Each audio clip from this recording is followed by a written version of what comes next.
इसमें करना क्या क्या होगा, तो देखिए एक कलर सिलेक्ट कर लेते हैं सबसे पहले। तो सबसे पहली चीज जो मुझे दिखाई दे रही है कि जो बीच में जा रहा है ये नॉर्मल है।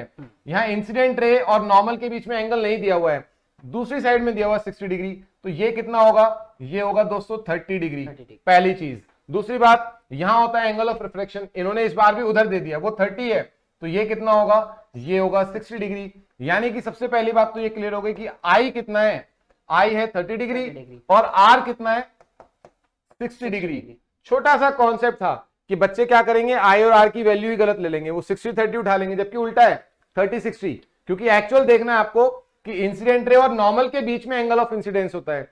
ऐसे ही नीचे देखेंगे नॉर्मल और रिफ्लेक्टेड रे के बीच में एंगल ऑफ रिफ्लेक्शन होता है, तो आई और आर को सही पहचानना है। इसके बाद ये मीडियम ए है बच्चों और ये है मीडियम बी। यहां तक की बात क्लियर।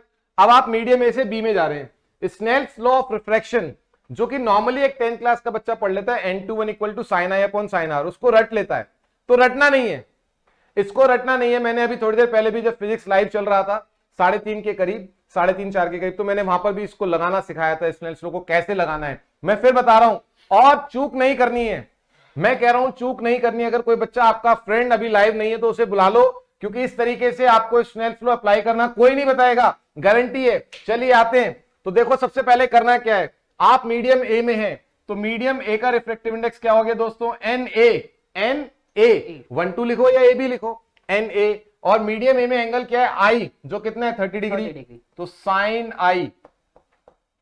तो आपको करना क्या होता है, जिस मीडियम में आप हैं उसका रिफ्रैक्टिव इंडेक्स, उसके साथ I या R पहचानना है कि वहां पर I है या R है, उसको साइन के साथ लिखकर मल्टीप्लाई कर देना है। दूसरा मीडियम क्या है, B, यानी कि इधर में क्या लिखूंगा, NB, इधर एंगल क्या है R, तो NB sin R, ठीक है।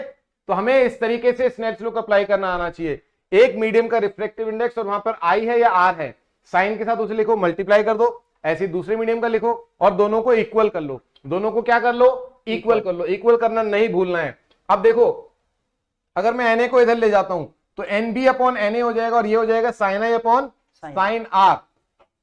तो देखो NB / NA फॉर्मूला क्या बन जाएगा, sin I / sin R।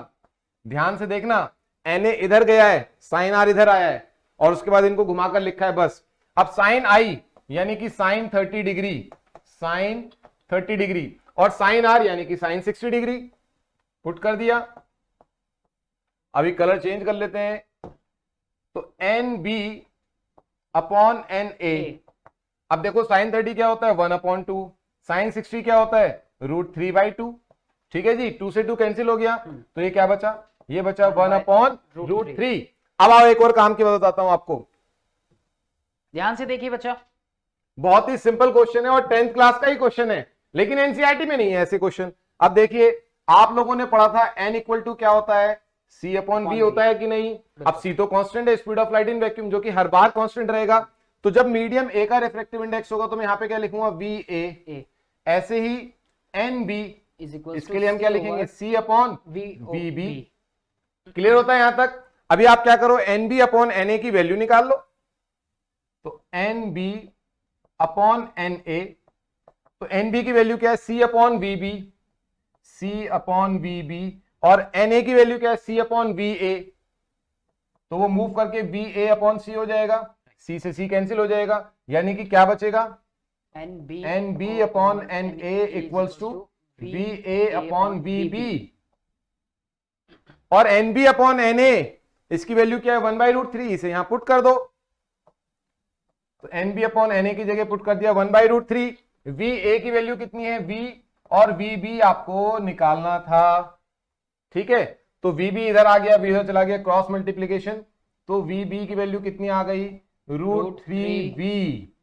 Correct sir, option number, यानी कि option A is the correct answer, option A is the correct answer.